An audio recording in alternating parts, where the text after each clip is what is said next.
Hello, this is Dr. Kavian Milani for Virginia Medical Updates. Today we'll be discussing the very important topic of osteoporosis and screening for osteoporosis. In general, osteoporosis is an important disease causing a lot of morbidity and a lot of mortality in the elder population. The recommendations at this time are to screen all women at the age of 60 and above about every 1 or 2 or 3 years, depending on the risk factors. And for men, the screening may begin at the age of 65. And again, this can be modified based on their risk factors. Well, what are these risk factors? Well, the risk factors are the use of PPI, proton pump inhibitor medications, like omeprazole, Prilosec, chronic steroid use, and low bone and BMI.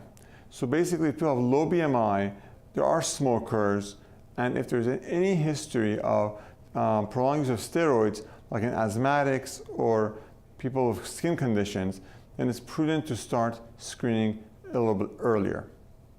But the general rule of thumb is at the age of 60 for women, at the age of 65 for men.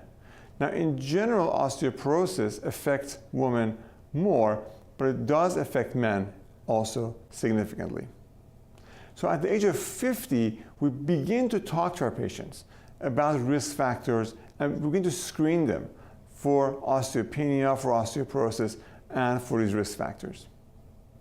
Remember that once a hip fracture occurs, and that is definitely the thing that we want to avoid in osteoporosis, when a hip fracture occurs, then basically this now has a prolonged hospitalization, a very dangerous surgery, risk of blood clots afterwards, and about a quarter of the patients may not be living at the end of 1 year. So this is a process with a significant amount of morbidity, like blood clots, like surgery, like prolonged bed rest, bed sores, and actually a high death rate. So in general, we do want to prevent and screen for osteoporosis when we can. The osteoporosis also needs to be treated in the population of people that are at risk by adequate exercise, and in general, weight-bearing exercises are what people need. So it is really important to begin a program of, for a prolonged period of time of weight-bearing exercises. Also, fast-paced running, treadmill, stair, these things are all beneficial, but also weights and resistance training at the hip and spine are actually also very, very useful. Then, of course, calcium supplementation. The current recommendations and the best evidence suggest a calcium intake of 1,000 to 1,200 milligrams per day. And that amount of calcium can really begin to help the bones maintain their normal strength. So calcium, number 1, and weight-bearing exercises as number 2, and to this has to be added vitamin D. Vitamin D is a little bit more difficult to ascertain, but about 800 IU of vitamin D3 or D2 per day is what the body needs to have the calcium work better at the bone level and to create a stronger and more cohesive bone. A bone that is better resistant against fractures in the case of a fall. There are a number of studies that do show that a multiple of drugs actually do help with the bone marrow density, the BMD. So basically, there are a number of drugs that work and are pretty effective. Remember that we are trying to really prevent the one fracture is the hip fracture. All fractures of rib, for example, or of long bones and the spine are, of course, uncomfortable and are bad. But there's really no correlation like between rib fractures or skull fractures and the BMD. But the long bones and the hip bones are most susceptible when the BMD begins to go down. So we do want to make sure the bones are remaining strong. How do we maintain these bones that are strong? Again, by calcium supplementation at 1,200 milligrams per day, vitamin D of 800 per day, and the use of exercise.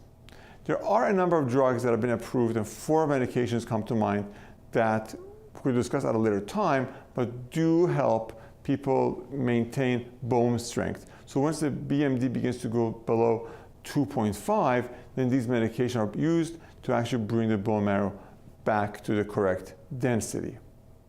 One more thing is that when we look at these studies, the focus has to be on, and I repeat this, on hip fractures. A lot of studies have been done on a lot of drugs that do show improvements on spine fractures or on radiographical spine findings. But these are not really clinical findings that people are concerned about or they should be concerned about.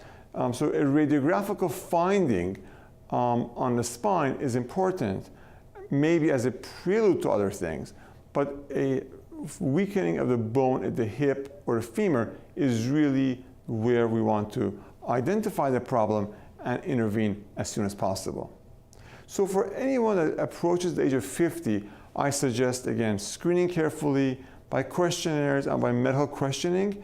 Make sure everyone is on correct amounts of vitamin D and on exercise and on calcium. And with this combination in place, at some point, we begin screening using bone densitometry. The people that need to be carefully looked at are women who have been on steroids or have used PPIs.